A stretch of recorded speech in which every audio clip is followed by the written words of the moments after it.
what's going on, guys? Rorigin here, and today I decided to make an introductory video about the Affliction Warlock in World of Warcraft.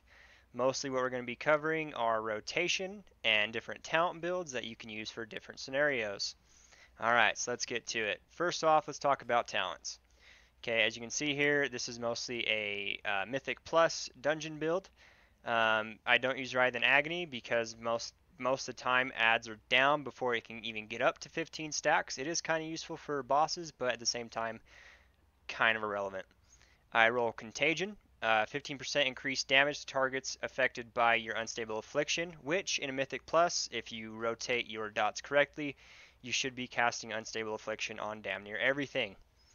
Absolute Corruption, not the worst choice, but at the same time, I found that Contagion simply has better output. Level 45 talent, it's kind of irrelevant. Pick whatever you want. I prefer Demonic Circle. Now, this is where I found the most output and the most boost to my DPS. I went Sow the Seeds because every time Seed of Corruption will now embed a demon seed in 2 additional nearby enemies, which is super good to have. Soul Harvest, not your worst choice, but you're going to get more output with Sow Seeds. Again, this is for Mythic Plus, not exactly rating. 75, I found the most use from Burning Rush. Demon Skin, kind of irrelevant. Dark Pact, not the greatest. Burning Rush, most mobility. I went with Grimmer Supremacy, stronger demons. And Soul Conduit. Every soul shard you spend has a 20% chance of being refunded. Now, if you have the Warlock Tomb of Sargeras 2 set, Corruption now has a chance to generate soul shard whenever it deals damage. So you hit your Sow of Seeds, it puts Corruption on everything. Alright, so now we've gone over the Mythic Plus talents, let's go ahead and talk more about, say, rating scenarios. Single target, what I like to go with is Writhe and Agony or Malefic Grasp. It kind of depends personal preference. I personally enjoy Writhe of Agony a little bit better.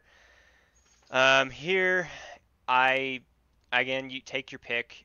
In reality, again, for Contagion, Demonic Circle, Soul Harvest. Okay, single target, you're not going to get as much benefit from Sow Seeds. You're not going to get really any benefit. Soul Harvest, single target, rating DPS, that's where it's at right there. Again, Grimoire Supremacy, and again, Soul Conduit, because you have to have soul shards. You've got to have them, plain and simple. Now, this is where you can have a little bit of variety, like for example, on bosses where there are going to be multiple ads throughout the fight, kind of like Antorian High Command. You might want to go Sow Seeds, personal preference, because you're going to consistently be having ads, but I digress. That is your personal choice. I'd go with Sow Seeds during that fight, but that again is entirely up to you. Okay, so let's start talking about your rotation. Okay, it's super easy. It is not a complicated rotation. Let me go ahead and summon my demon here. Again, you want to keep your Agony on the boss at all times and your Corruption on the boss at all times. If you have the Warlock Tomb of Sargeras 2 set, again, Corruption has a chance to generate a soul shard whenever it deals damage. Super important you have that. If you don't, not a big deal. So anyways, let's get to it. Alright, so first off, I'm going to open up by go ahead and casting Agony and Corruption. I have 3, no, okay, there are 4, Soul Shards, so I'm going to go ahead and cast 2. Every time I have over 3 Soul Shards, I'm going to cast 2 Unstable Afflictions. Again, not complicated. 4, 2 Unstable Afflictions. Cat Spam Drain Soul. Right, easy. Everyone's with me here? Okay. Bam. Not complicated. Okay, another thing you want to pay attention to.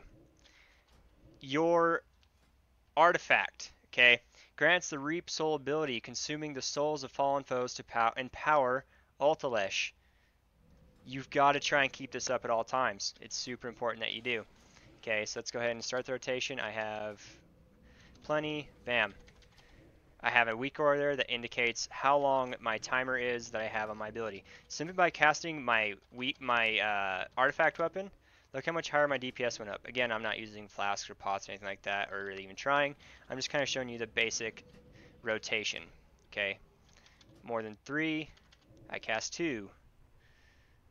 That's starting to wound down. Yeah, here's where you might find an issue, is generating souls. Okay, so be able to use your artifact weapon. Again, it's kind of RNG based off of single target, but multi-target, you should have a buttload of these. So you can see the Affliction Warlock spec, not complicated whatsoever. Not at all. Alright guys, this has been my introductory Affliction Warlock video. If you like my video, please hit the like button, of course. I will be making a more advanced guide here in the near future. And for now, see ya.